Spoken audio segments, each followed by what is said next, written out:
Welcome to Life Stories, where we dive into tales of resilience, growth, and the incredible lessons life has to offer. Today, we follow the journey of a young woman named Lily, who faces betrayal and heartbreak from her own family. Reborn in time to change her fate, she decides to fight for her future, her dignity, and the love of the one person who has always stood by her, her mother. Join us as we explore Lily's transformation from victim to victor, and the emotional journey that leads her to reclaim her power. Subscribe now to begin this story with us today. It was a day like any other, or so I thought, until I was thrust into the nightmare of my parents' divorce. I had no idea that everything was about to unravel. I was just a child back then, naive and unaware of how twisted the threads of life could be.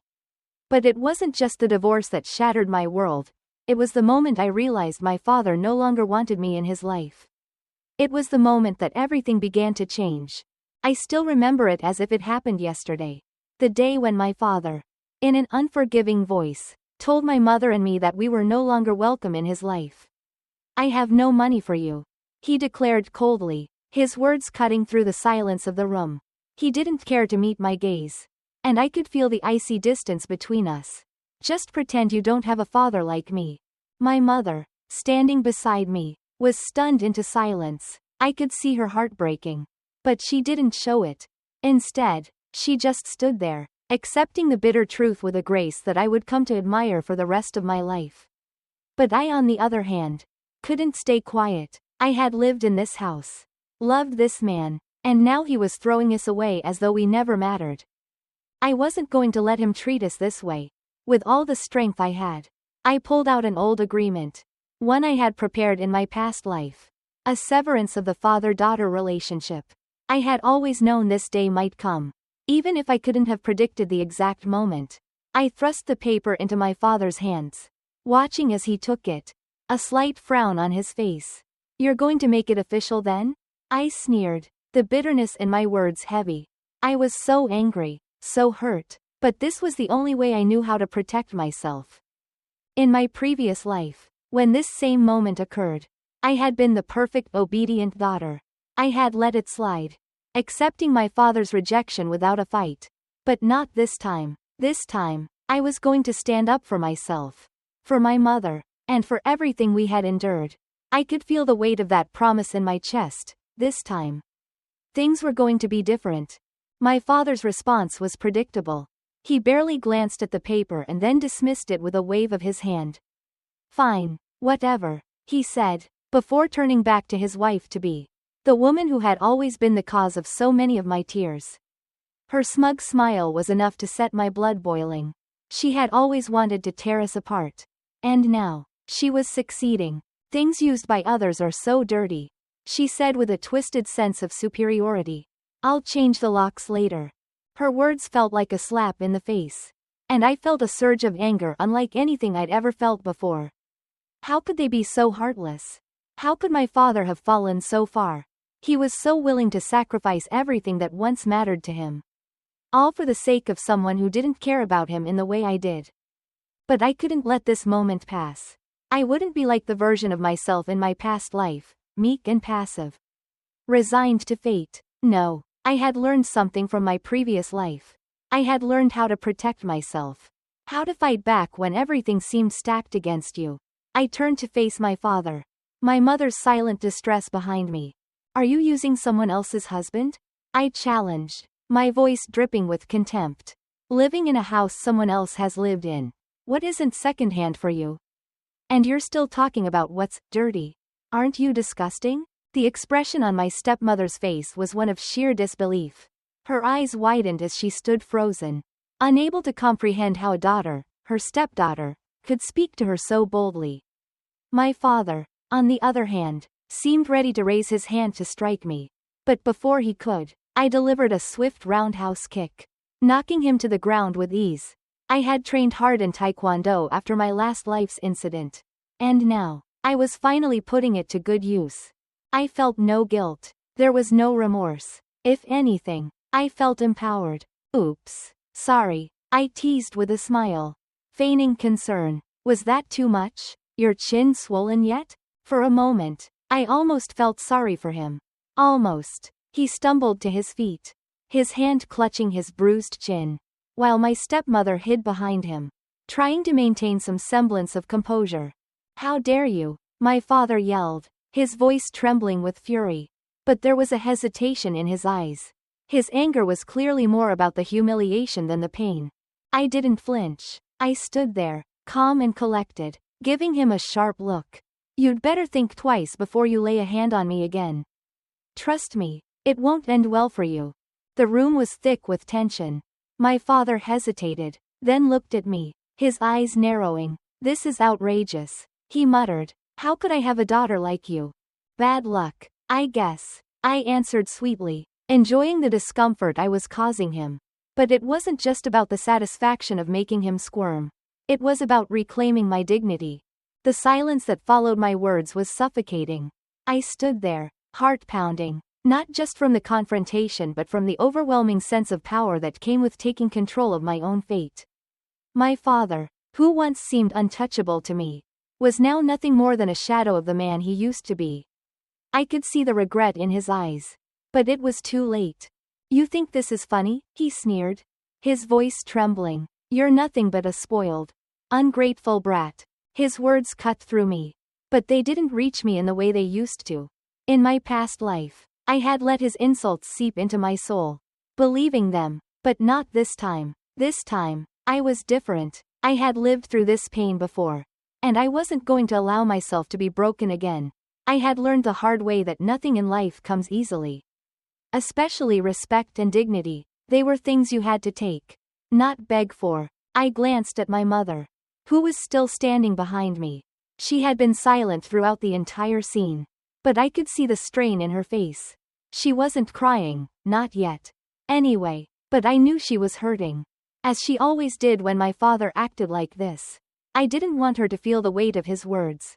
So I turned to face him again, speaking with more confidence than I'd ever thought I could muster. "How does it feel, Dad?" I asked, my voice barely above a whisper but sharp enough to pierce the tension. "How does it feel to be a stranger in your own daughter's eyes?" His face twisted in anger, but his shoulders slumped as he realized the truth of my words. There was no denying it. He had chosen to abandon me and my mother for the woman he thought would bring him happiness. But all he had done was tear apart the family that had once loved him unconditionally. I could feel the eyes of the neighbors on us. The walls of our small community seemed to close in around us as whispers spread like wildfire. This wasn't just about my family anymore, it was about pride. And dignity. And the lies that had been hidden behind closed doors for far too long. Taking a deep breath, I stepped forward and shouted with all the force I could muster. "Uncles, aunts, neighbors, come and see. My father is choosing his mistress over his own daughter and wife. Can you believe this? Can you see the kind of man he's become?" I could hear the creaking of doors opening as people began to gather in the hallways and on their balconies. Their curiosity piqued by my loud declaration. I had been prepared for this moment. In my past life, I had allowed my father and stepmother to live in the shadows of my pain. But today, I was pulling back the curtain for everyone to see the truth. I was no longer going to be the victim. "Everyone knows," I continued, my voice steady, "that my father came from nothing. He grew up in the countryside. A nobody. It was my grandfather who made his life possible. And my mother, my beautiful, dignified mother, married him. Even though it was beneath her. But what does he do in return? He betrays her, abandoning her for a woman who is no better than a gold digger. And now, he's trying to throw me out like I'm nothing." I watched as the neighbors exchanged looks. Murmurs of agreement filling the air. Some of them were nodding. Others were shaking their heads in disbelief. I could feel the tide shifting. And it made me realize how much power I had in that moment. The world had always felt like it was against me. But now it seemed that, for once, I was in control. I continued, my words flowing with the emotion I had been bottling up for years. "And to think, after all that, he wants to pretend that I don't exist. Well, guess what, Dad? You can't erase me. You can't erase the years of love, of sacrifice, of pain. I will not be erased." By now, the entire community had gathered. And I could see the judgment in their eyes as they turned on my father. I could see the quiet shame on his face as he realized that he had lost everything, not just his wife and daughter, but his reputation, too. But that wasn't enough for me. I needed to make him see what he had done. What he had truly lost. I was done being silent. I was done being invisible. I felt my hands shake with anger. But I pressed forward. This house isn't just yours, Dad. It was mine, too. And now, just because you're embarrassed of your own blood, you want to take it away from me? You don't get to do that. There was a brief pause as my father looked at me, his expression a mix of rage and disbelief. He opened his mouth to speak, but before he could say another word, I slammed the door open and stood in the doorway, looking out at the crowd of neighbors. Is this really how we should live? I asked them, my voice trembling with frustration and pain. Is this how we should be treated by the ones we love? Is this what we deserve? The silence that followed was heavy, but in that moment, I felt something shift inside me. The anger that had been simmering for years. The hurt that I had buried so deep. It all came to the surface in that one moment. And I wasn't going to apologize for it. The next few moments felt like a blur as I stood there, in the doorway, staring at the faces of the neighbors. My heart was racing, my breath shallow, but inside, I felt a strange calmness, like I had finally taken the first step toward reclaiming what had been taken from me. For the first time, I wasn't just a daughter pleading for her father's affection. I was a woman standing up for her rights. The neighbors, those who had once whispered behind their doors about the rumors swirling around my family, were now watching me with a mix of sympathy and awe. I had never realized how much power words could carry until that moment. My voice had reached them. And it wasn't just the anger that spoke. It was the truth, something my father could no longer deny. My stepmother, standing behind my father, seemed to shrink with each passing second. Her earlier smugness was gone, replaced by something akin to panic. The tide had turned, and she could feel it. I caught her eye for just a moment before I turned back to face my father. You're right about one thing, Dad, I said, my voice steady now, though the fury still burned inside me. You should have never had a daughter like me. Because I won't let you treat me like this. Not anymore, not ever again. He recoiled, as though my words had physically struck him. The pitiful excuse for a man I had once called my father was now trembling with the weight of his decisions. The years of favoring his new family over his own flesh and blood were coming back to haunt him. But still, he tried to save face. As if he could undo what had already been done.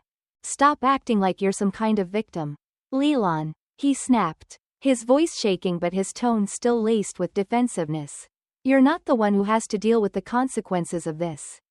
I'm the one losing everything. You don't know what it's like to have everything fall apart. I couldn't help but laugh bitterly at that. He thought he was the one losing everything? I had already lost more than he could ever comprehend. And it had all been because of his selfishness. He had chosen to destroy his family. And now, he was paying the price for it. You want to know what it's like to lose everything? I asked, stepping closer to him, my voice filled with unyielding conviction. It's like growing up in a house where love was conditional. Where your father only loved you if you met his expectations. If you were the perfect child. It's like having to watch your mother fight tooth and nail to protect you while your own father betrays you. That's what it's like to lose everything. His face twisted, and for a moment, I saw a flicker of guilt in his eyes. But it was gone as quickly as it came. He was too far gone to feel the full weight of his actions. And yet, in that moment, I realized something profound. He would never be the man I had once hoped he would be. I had spent my whole life clinging to the idea that he could change. That he could become the father I deserved. But that man didn't exist. Not anymore. Turning away from him, I walked toward my mother, who had been quietly observing everything from the sidelines. She hadn't said a word, but I could see the quiet strength in her eyes. The silent support she had always given me. Even when I didn't deserve it. She had always been my anchor. Even when the world seemed to be falling apart. Mom, I said softly, my voice now full of emotion. Let's go. We don't need him. We never did. Her eyes welled with tears. But she nodded, a faint smile curling at the corners of her lips. For the first time, I saw her smile not out of sadness, but out of relief. It was as if she, too, had been waiting for this moment, waiting for the day when we would no longer be tied to the man who had caused us so much pain. As we walked away from that house, from the life I had known, I felt a weight lifting off my shoulders. The future was uncertain, but for the first time, I felt free. Free from the chains that had bound me to my father's expectations. Free from the toxic environment that had shaped so much of my life. We may have lost a house, a family, and the future I once thought I would have. But in that moment, I gained something far more important, my freedom. And I was determined to make the most of it. For my mother, for myself, for the woman I was becoming. As we stepped out into the world, the air felt fresher, lighter. It was the first step on a long journey. One that I knew would be filled with challenges. But it was a journey I was ready for. We both were. Because this time, we were going to be the ones in control of our destiny. And nothing, no one, was going to take that away from us. It wasn't long before we found ourselves standing on the threshold of a new life. My mother and I starting over in a way I hadn't dared to imagine.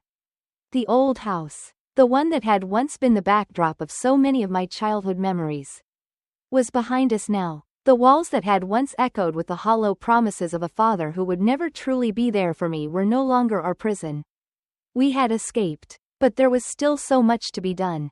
The future was wide open, and with it came the weight of new possibilities. The first thing I noticed as we moved into our modest new apartment was the sense of peace.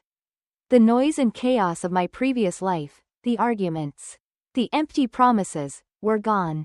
My mother, though still quiet and reserved, seemed to breathe a little easier in the absence of the tension that had consumed our home. I knew it wasn't easy for her, after all. No one had ever expected her to be the strong one, the one who would hold everything together. But she had always been the silent pillar that kept us from falling apart. Now, she had room to breathe. I looked at her, and for the first time in what felt like forever, I saw something different in her eyes. It wasn't the sorrow I had grown so used to seeing.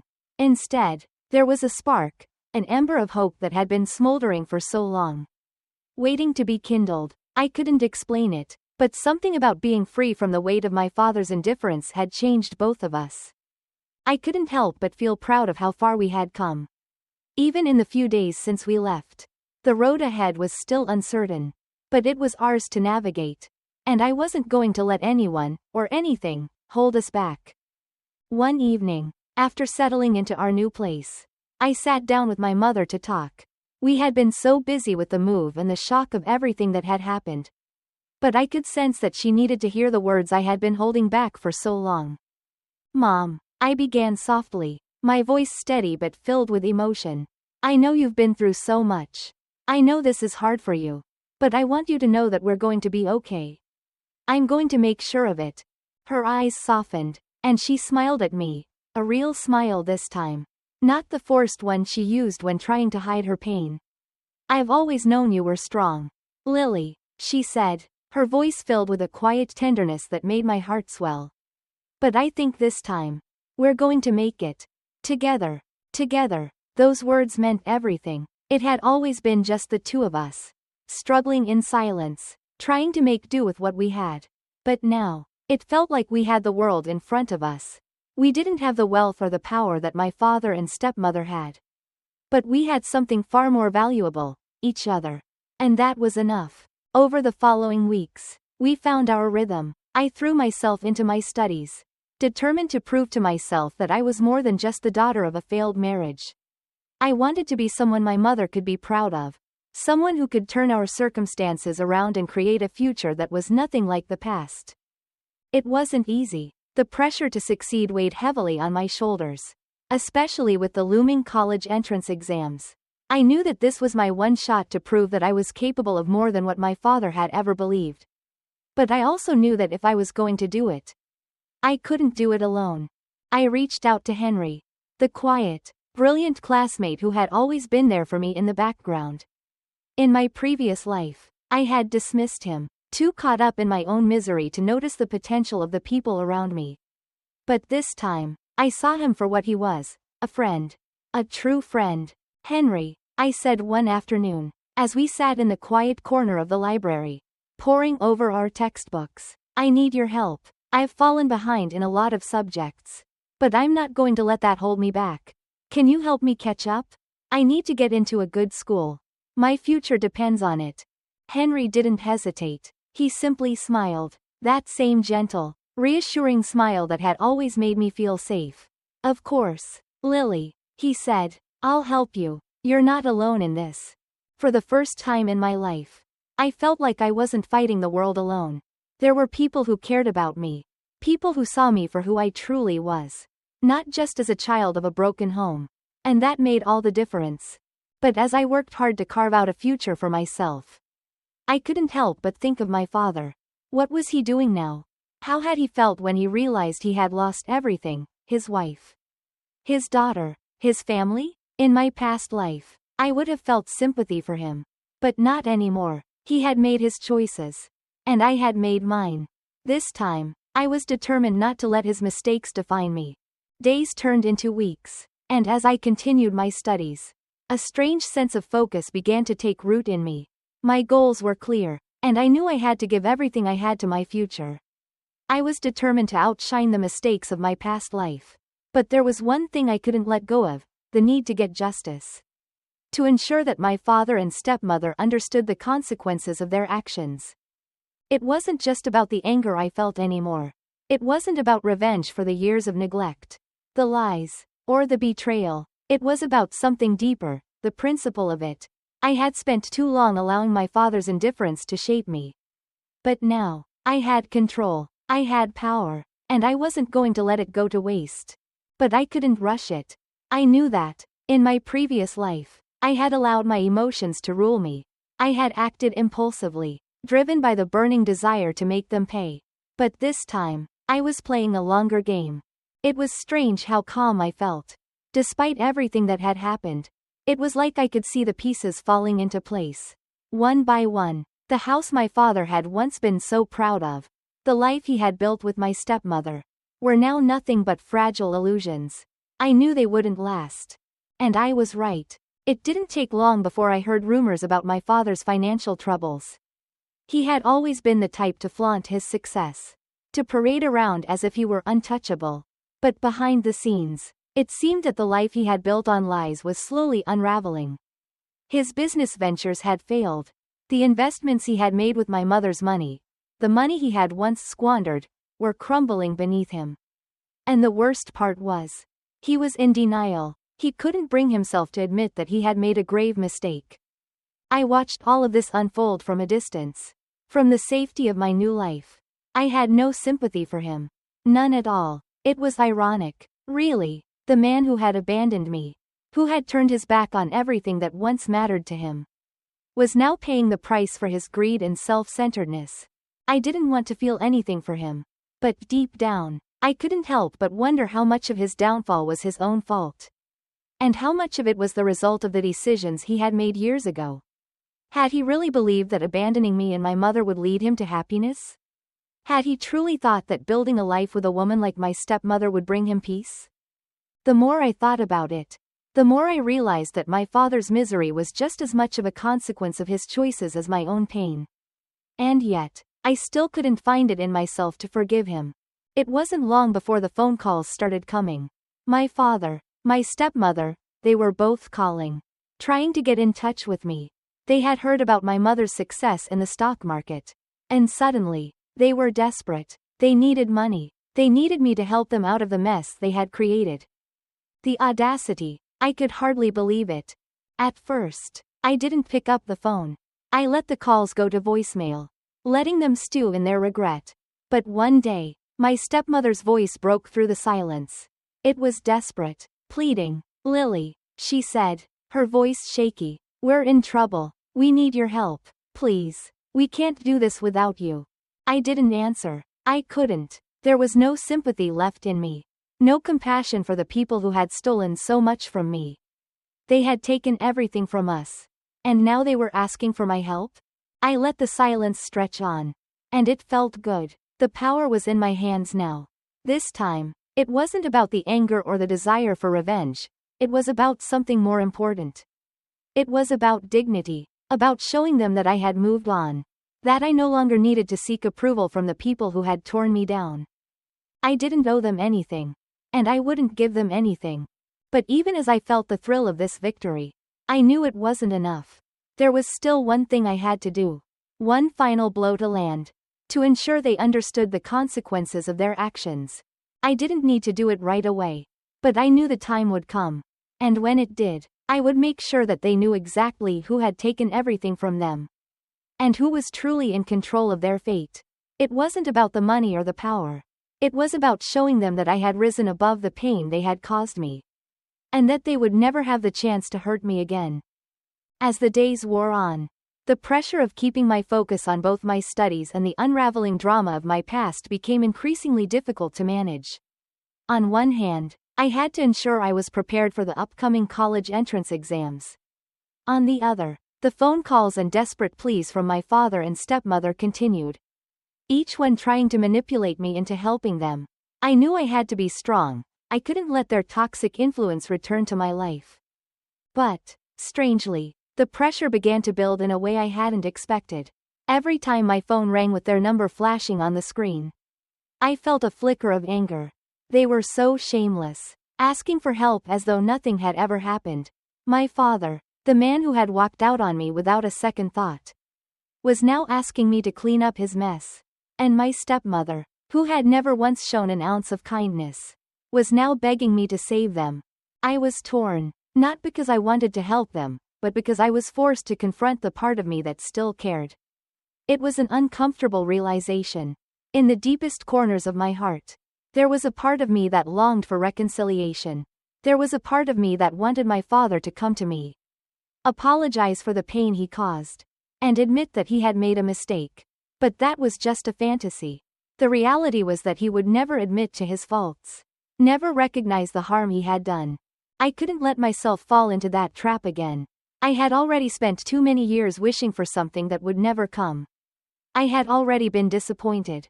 Time and time again. The truth was, my father had made his choice. And I had to live with that. The more I reflected on it, the more I realized that my struggle wasn't just with them. It was with myself. I had to learn to forgive. Not because they deserved it, but because I needed to free myself from the chains of anger and resentment that had kept me anchored in the past. As much as I wanted to watch them suffer, as much as I wanted to make them pay for all the hurt they had caused, I knew I couldn't carry that weight forever.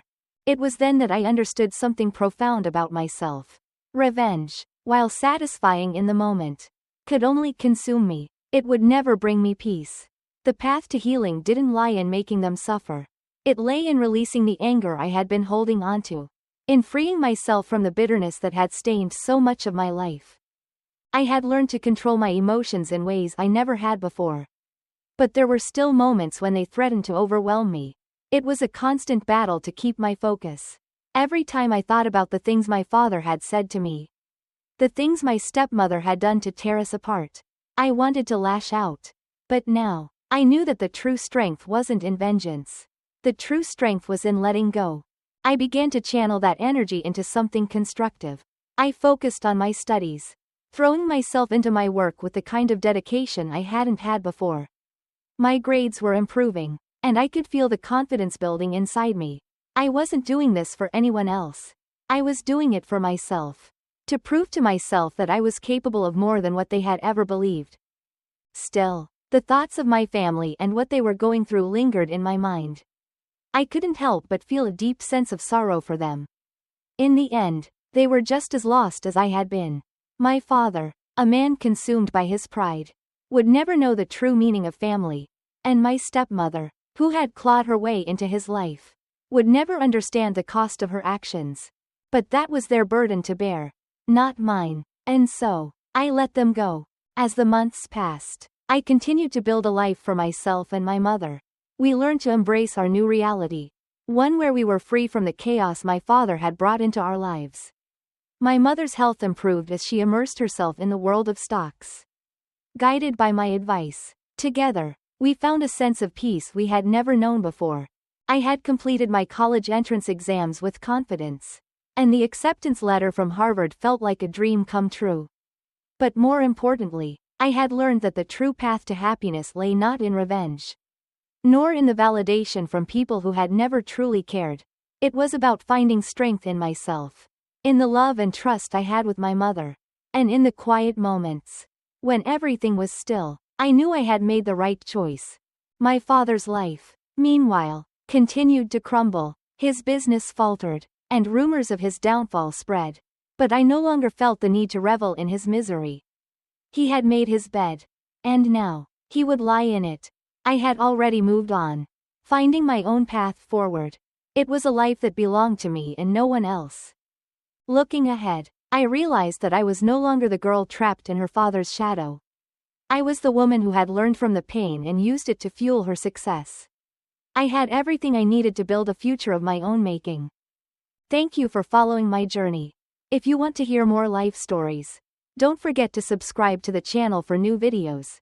Life is full of surprises, and every story has its lessons.